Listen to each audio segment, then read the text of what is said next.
Bahar fəslində hansı hadisə təbiətin oyanmasını simvolizə edir? Mətnə baxaq. İkinci abzas bahar fəsli ilə bağlıdır və mətndə deyilir: Çiçəklər açır, ağaclar yaşıl yarpaqlara bürünür, quşlar geri qayıdır və daha çox cəhcəh vururlar. Daha sonra həmin abzasın sonunda yazılıb: Baharın gəlməsi təbiətə yeni həyat bəxş edir və insanlara enerji verir. Deməli, təbiətin oyanması, yeni həyat, insanlara enerji verməsi, ağacların yaşıl yarpaqlara bürünməsi və çiçəklərin açması ilə bağlıdır. B variantı doğru cavabdır. Günəşin daha çox parlaması yaya aiddir. İnsanların qış paltarlarını geyinməsi və qarın daha çox yağması isə qara aiddir. B variantı isə bahar fəslinə aiddir.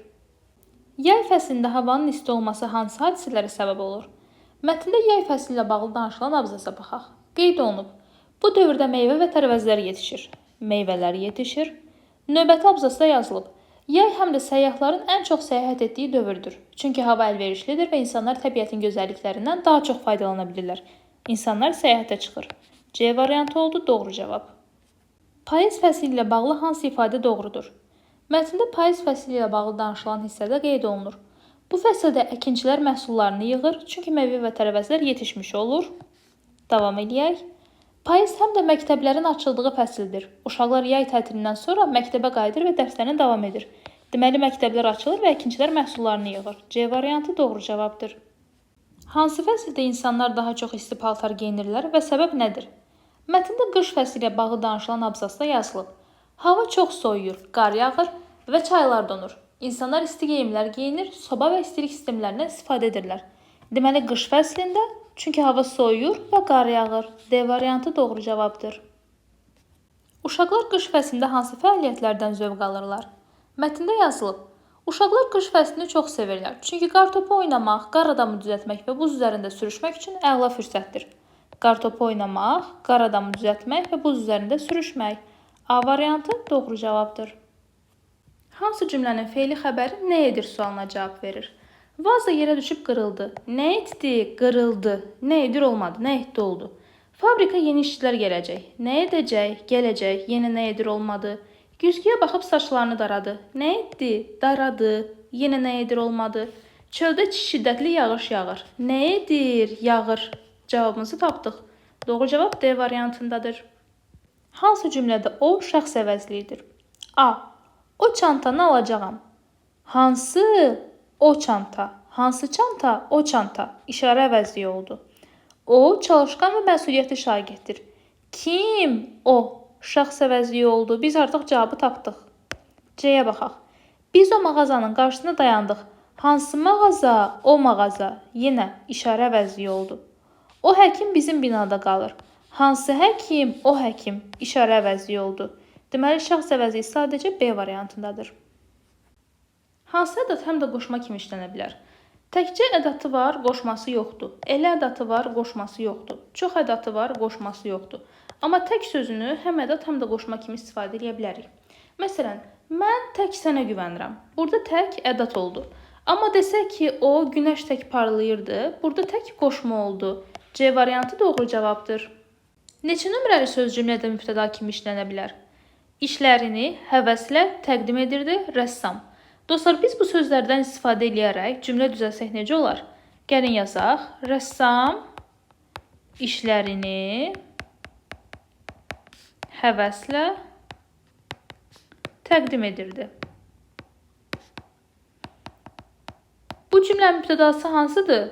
Nə edirdi? Təqdim edirdi. Kim? Rəssam. Mübtəda hansı oldu? Rəssam. D variantı 4 doğru cavabdır. Məntiqə əsasən nöqtələrin yerinə uyğun olanı müəyyən edin. Xülasə, nəysə, nəhayət. Bunların hamısı bağlayıcıdır, düzdür dostlar? Və nəticə bildirən bağlayıcı sözlərdir. Təsdiq, şübhə bildirmirlər, bənzətmə də bildirmirlər. Doğru cavab B variantındadır. Hansı söz yönlük halda işlənməmişdir? A variantına baxaq. Bağa. Sözün kökü bağdır. A, ə də yönlük hal şəkilçisidir. Kinoya, yenə sözün kökü kinodur. A, ə yönlük hal şəkilçisidir. Y bitişdirici samitdir. Kəndə, sözün kökü kənddir. Haraya? Kəndə. A, ə yenə yönlük hal şəkilçisidir. Mərtəbə sözündə isə mərtəbə artıq sözün köküdür. Burada heç bir şəkilçi yoxdur. Bunu yönlük halda işlətmək istəsək, mərtəbəyə deyərik, düzdür? Y bitişdirici samit, Ə-də yönlük hal şəkilçisi. Deməli, cavabımız oldu B variantında. Fərqləndirilmiş zərfin məna növü hansıdır? Azər hərdən dostları ilə görüşür. Fərqləndirilmiş zərf hərdən sözüdür, düzdür? Gəlin ona sual verək. Azər nə zaman dostları ilə görüşür? Hansı suala cavab verdi? Nə zaman? Deməli, zaman zərfidir. D variantı doğru cavabdır. Hansı cümlədə köməkçinin diksiyası işlənməmişdir? A variantı. Əgər çətinlik çəksən, mənə xəbər edərsən. Əgər bağlayıcı var, getdi. B-də yazın. Havalar soyuqdur, amma hələ də qar yağmayıb. Amma və də yenə var köməkçinin diksiyası, bunu da götürməyəcəyik. C-yə baxaq. Uzaqda böyük ağac var idi. Altında 2 qadın oturmuşdu. Burada heç bir köməkçinin diksiyası yoxdur. Cavabı tapdıq artıq. D-yə də baxaq. Hava soyuq idi, ona görə də əyninə qalın geyinmişdi. Ona görə də bağlayıcıdır, burada da var. Cavabımız oldu C variantında. Modal sözlər hansılardır? Fikrimcə, bəli, fikrimcə modal sözdür. Lap ədatdır, götürmürük.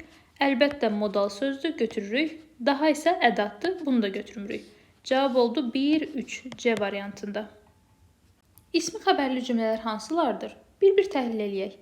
Nuray həyətdə oynayır. Nə edir? Oynayır. Kim? Nuray. Bu oldu fe'li xəbər, götürməyəcəyik. O ən yaxşı dostumdur. Kimdir? Dostumdur. Kim? O. İsmi xəbərli, düzdür, dostumdur. Burada heç bir hərəkət yoxdur.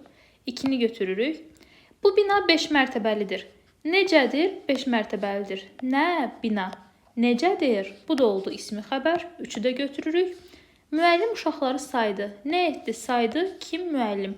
Nə etdi? Saydı. Fe'li xəbər. Bunu da götürməyəcəyik. Cavabımız oldu 2-3 C variantı. Verilmiş xüsusiyyətlər hansı sözə aiddir? Sözlərin təsir gücünü artıran köməkçi nitq səsdir. Yəni, ədatdır, düzdür? Say da ola bilər. Deməli, bizə elə bir söz lazımdır ki, həm ədat kimi işlənə bilsin, həm say kimi. Çox. O, çox gözəl qızdır. Burada çox ədatdır, düzdür? Gözəl sözünün təsir gücünü artırıb. Amma desək ki, çox adam gəlmişdi. Burada nə qədər adam? Çox adam. Çox artıq say olmuş olur. Biz artıq cavabı tapdıq. Çox həm ədat, həm də say ola bilir. Elə. Elə ədatı var, amma elə sayı yoxdur. Belə. Yenə belə ədatı var, amma sayı yoxdur. Düz. Düz ədat da var, amma sayı yoxdur. Deməli, cavabımız oldu A variantında. Hansı cümlədə mübaliğədən istifadə olunub? A variantına baxaq. Əlindəki qızıl saatı çürük qoz kimi zibil qutusuna atdı. Dostlar, burada qızıl saat mübaliğə şişirtmə deməkdir, düzdür? Yəni, olduğundan böyük göstərmə. Burada qızıl saat tam tərsi olduğundan kiçik göstərilib. Yəni, onu dəyərsizləşdiriblər, çürük qoz kimi göstəriblər. A variantını götürməyəcəyik.